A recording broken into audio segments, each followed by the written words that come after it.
Thank you. My father was a prisoner. More precisely, my father was a war prisoner. As an 18-year-old young man living in Holland during the Second World War, he was kidnapped and transported deep into Germany to do forced labor for the Germans. He had a tough time, but he survived.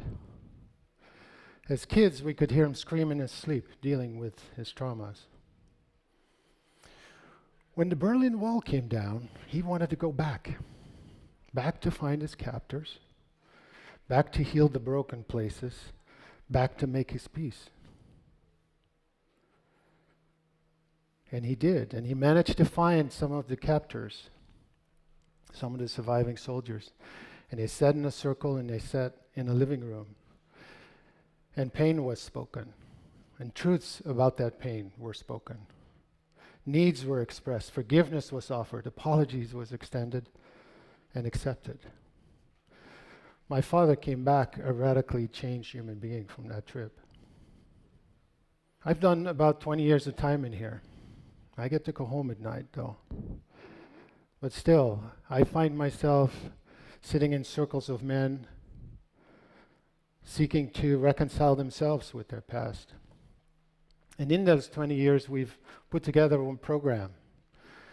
We call it the Standard Offender Accountability Program, named GRIP, Guiding Rage into Power. The main goal, the main focus of that program is to leave prison before you get out. It's totally possible. And for some of you on the outside, there's a couple of clues too about the prison between your ears, right?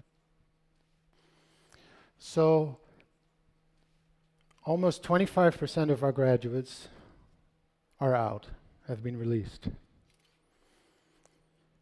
Exactly 0%, 4 years later, have come back.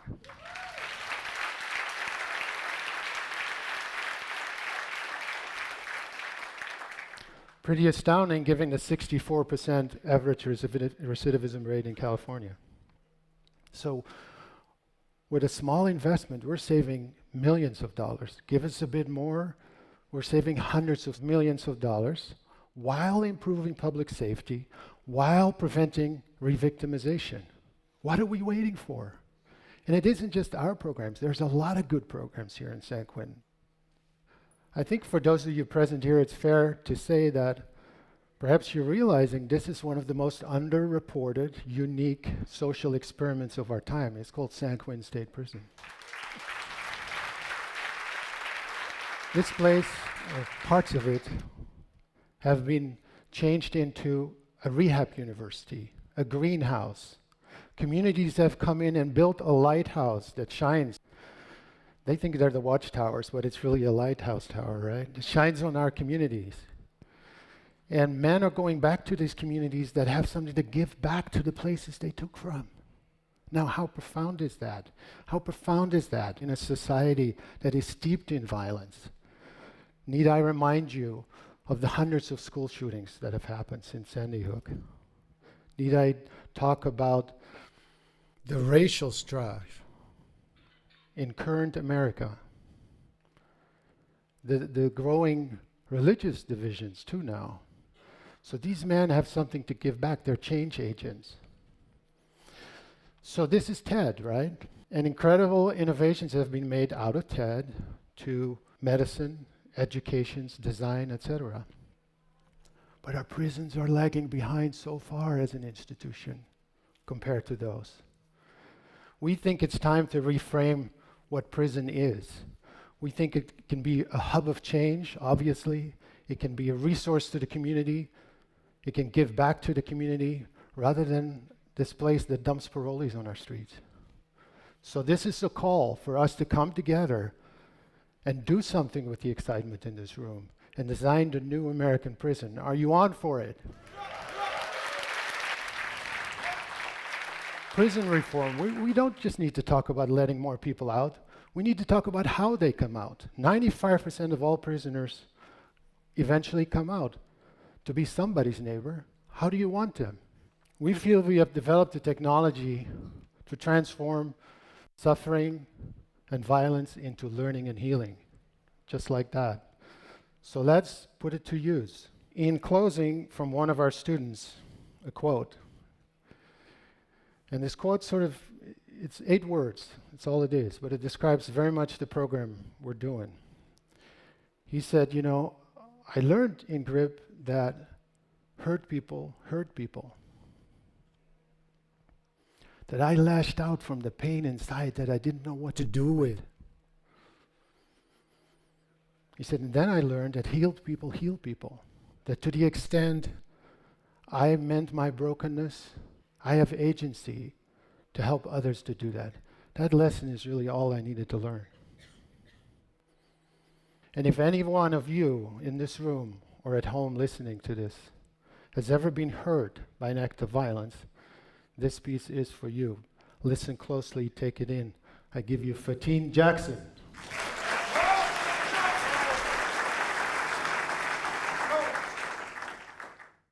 It is said that the measure of a man is how he stands up to personal adversity. But I say, in this case, it's how he faces up to his own authenticity, how he accepts his own vulnerability, and how he takes personal responsibility with honesty for all of his past violent activities. It is the measure of a decent human being when one can come clean and recognize when they have wrongfully victimized the innocent with or without criminal intent and seek to make amends with them. It doesn't matter if one just only lost their way or if one thought that it was justified for the sake of their pride to see another person pay. It was not okay. We should have realized that there was always another way. Therefore, today, I pray that I can help all the lives who have been victimized by those who had violent minds, like mine, to help you heal and survive. I'll start by saying that I truly apologize. I apologize for all the sorrow that you felt yesterday, the dismay you may feel today and tomorrow. I apologize for the lingering hurt, pain, and drain that still remains. I apologize for dishonoring your name by shamefully making you to blame. I apologize for my cognitive dissonance being the cause of my own psychological imprisonment, which aided my distorted sense of narcissistic selfishness. I apologize for making you feel unsafe and for not helping make the world a better place. I apologize for all of those who have perpetrated violence against you, whether it was accidental or intentional, physical or emotional.